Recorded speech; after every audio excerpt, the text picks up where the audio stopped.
My mother demanded I move back home to take care of her, snapping, "I raised you, so now it's your turn to serve me." When I refused, she called my job and tried to get me fired, laughing, "Now you have no choice but to come back." Her smirk disappeared when HR announced, "Actually, she's just been promoted, and you're now blocked from contacting this office again." My mother, Margaret, has always been a force to reckon with. Growing up in a modest neighborhood in Chicago, our relationship was complicated. She raised me single-handedly, working multiple jobs to keep us afloat. While I admired her resilience, her controlling nature often left me feeling suffocated. After college, I landed a job in New York City. The city's energy was intoxicating, and I was eager to build a life on my own terms. Margaret wasn't thrilled about my move, but she didn't protest much, at least not initially. Everything changed when Margaret's health began to decline. She started calling me more frequently, dropping hints about how difficult things had become for her. One evening, during one of our usual phone calls, she said, "I raised you, so now it's your turn to serve me." Her words were sharp, laced with expectation. I took a deep breath, trying to steady my emotions. "Mom, I understand you're going through a tough time, but I have responsibilities here. I can't just leave everything behind." Her tone turned icy. "So, you're abandoning your own mother? After all I've done for you?" "That's not fair," I replied, my voice wavering. "I've always been there for you, but I need to live my own life too." The conversation ended abruptly, leaving a heavy weight on my chest. A week later, I was called into a meeting with Human Resources. My heart pounded as I made my way to the office, anxiety gnawing at me. Ms. Thompson, the HR manager, gestured for me to sit. She had a serious expression, which did nothing to calm my nerves. "We've received some concerning information," she began, sliding a folder towards me. I opened it to find printed emails and notes. "Your mother contacted us, alleging that you've been sharing confidential company information." I felt the blood drain from my face. "That's absolutely untrue." "I would never." Miss Thompson raised a hand to stop me. "We conducted a thorough investigation and found no evidence supporting her claims." Relief washed over me, but it was short-lived. "In light of your dedication and performance," she continued, "we've decided to promote you to senior analyst." "Congratulations." I was stunned. "Thank you. But what about my mother?" "We've informed her that any further attempts to contact this office with unfounded claims will result in legal action."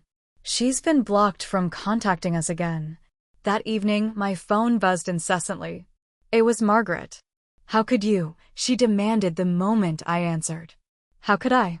I shot back. "You tried to sabotage my career." "You left me with no choice," she said, her voice breaking. "I needed you, and you turned your back on me." "Mom, I have my own life. I can't be at your beck and call forever." She sobbed on the other end, but I held firm. "I love you, but I won't be manipulated." The days that followed were a whirlwind of emotions. I grappled with guilt, but also felt a newfound sense of independence. Margaret's actions forced me to establish boundaries, something I had always struggled with. A few weeks went by with complete silence from Margaret. No calls, no texts, nothing. For most people, that might sound like a break. For me, it was a red flag. My mother doesn't stay quiet unless she's planning something. I tried to shake the feeling and focus on work. The promotion came with a new office, a raise, and a heavier workload, but I loved every bit of it. It finally felt like I was in control of my own life. That peace didn't last. One morning, my landlord knocked on my door. He looked nervous, holding a thick envelope. "This came for you." "Hand-delivered," he said, then walked off quickly. Inside the envelope was a notice. My mother had filed a claim in Illinois family court saying I was legally obligated to care for her, citing emotional abandonment and neglect of an elderly parent. I had to appear in court in 2 weeks. I laughed at first, thinking it was some kind of prank. But it wasn't. She actually hired a lawyer. A real one. She had compiled phone records, texts, and even submitted a doctor's note claiming she needed full-time care. She claimed I had abandoned her in her time of greatest need. I flew back to Chicago, furious and confused. When I walked into the courtroom, there she was, sitting with her lawyer and smiling like she had already won. She wore a neck brace, she'd never had neck issues in her life, and leaned heavily on a cane she didn't need. I had a lawyer too, thankfully. A coworker had connected me with her cousin, who took one look at the case and said, "This is madness, but we'll crush it." The judge listened to both sides. My lawyer presented evidence that I had provided emotional and financial support for years, and that Margaret's claim was completely baseless. But my mother wasn't done. She told the court I had always been selfish, that I had moved away just to hurt her, and worst of all, she claimed I had stolen money from her over the years. That part hit hard. I had never taken a cent from her. In fact, I'd sent her money for bills on multiple occasions. The judge didn't buy her act. He called her behavior manipulative and abusive and dismissed the case. Her lawyer didn't even look surprised. I think even he knew it was all a show. After the hearing, I tried to leave quickly, but Margaret caught up to me in the hallway. "You think you've won?" she hissed. "You haven't seen anything yet." I walked away without saying a word. Back in New York, I tried to put it behind me. My job was going well. I was starting to feel like myself again. But then something strange happened. My credit score dropped by 70 points overnight. I checked my accounts. Nothing seemed out of place. No new charges. No missed payments. Then I found it. 3 new credit cards opened under my name, all maxed out. I froze. She had my social security number. I'd given it to her years ago when she needed help filling out some insurance paperwork. I hadn't thought twice about it back then. I filed a police report and reported the fraud to the credit bureaus. It took weeks, but eventually the cards were shut down and my credit was restored. Still, it was a mess. I confronted her over the phone. "You opened credit cards in my name?" I asked, keeping my voice as steady as I could. "You left me with no money," she snapped. "You owe me."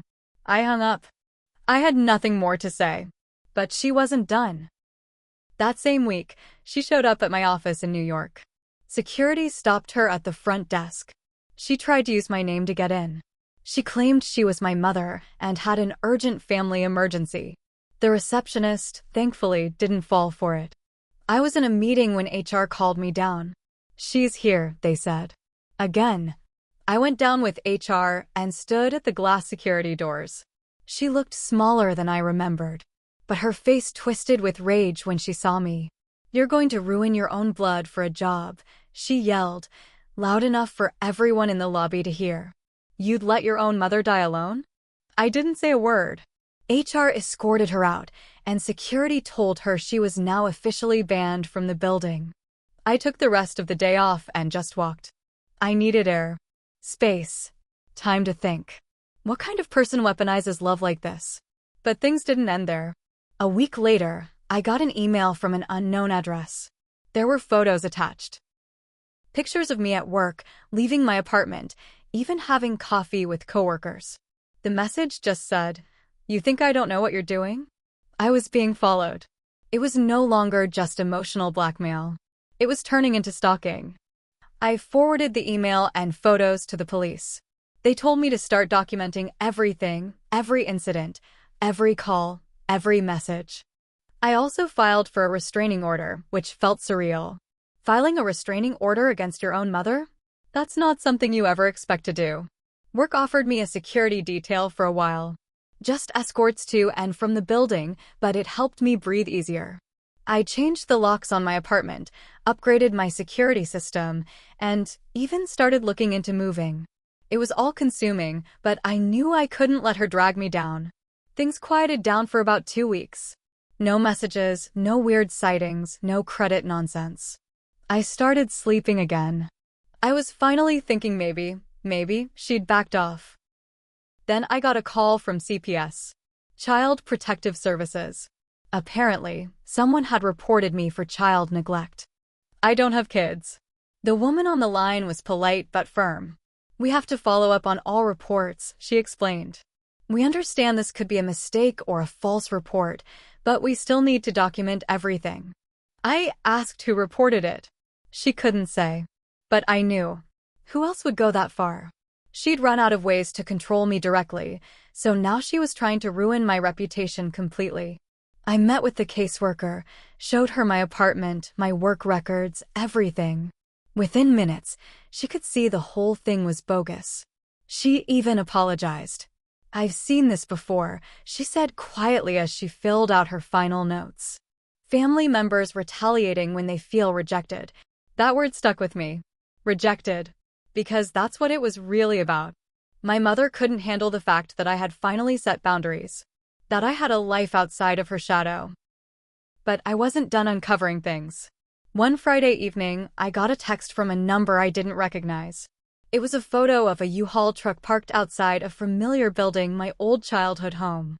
The message read, "See you soon. Can't wait to be neighbors again." I stared at the screen. My stomach turned. I hadn't lived in that house for over a decade. I'd heard Margaret had sold it years ago after struggling with property taxes. But apparently, she hadn't. Or she had, and just bought it back. I called my cousin Jamie, who still lived in the neighborhood. She confirmed it. "Yeah," she said. She moved back in. Said she was gonna get her daughter to come home whether she liked it or not. Jamie paused. "She's telling people you're moving back in to take care of her." My mouth went dry.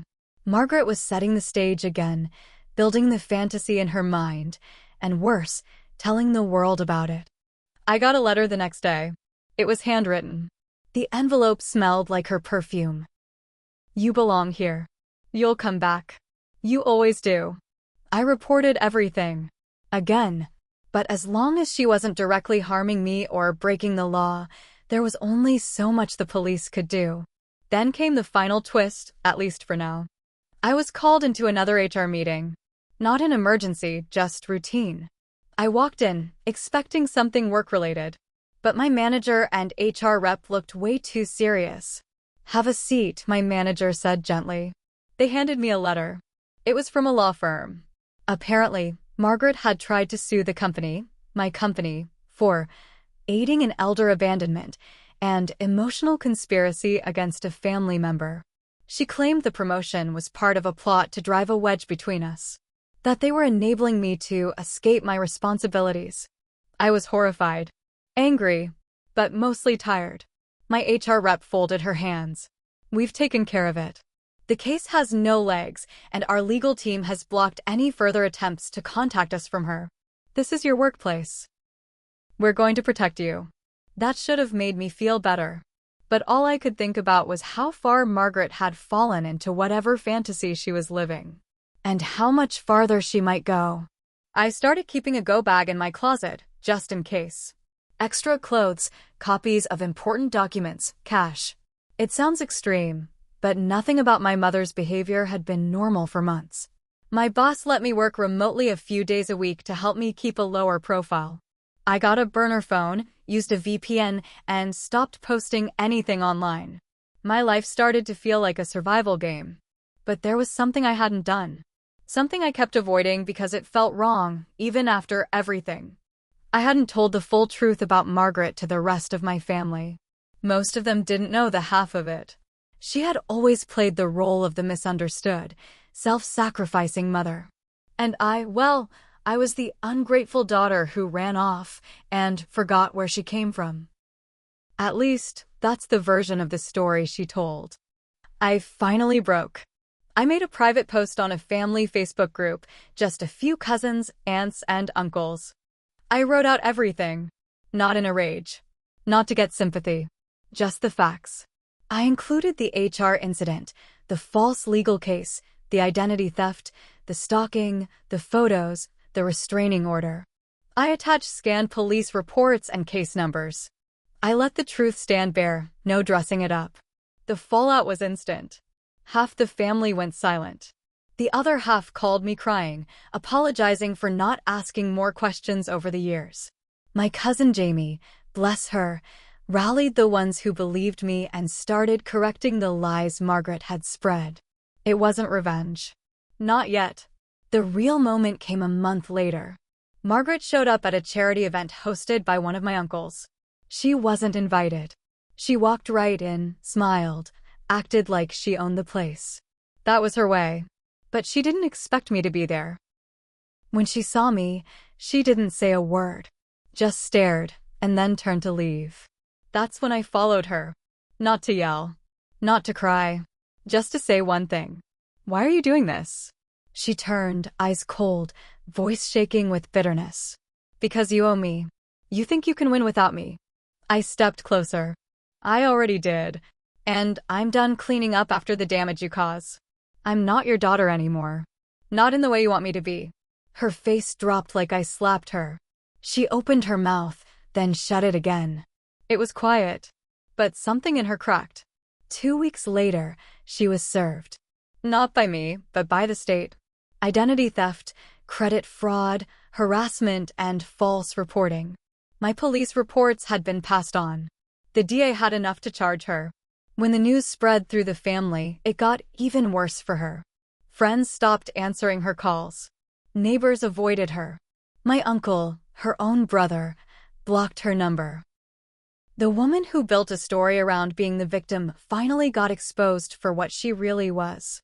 I wasn't perfect either. For years, I gave in. I let guilt lead my decisions.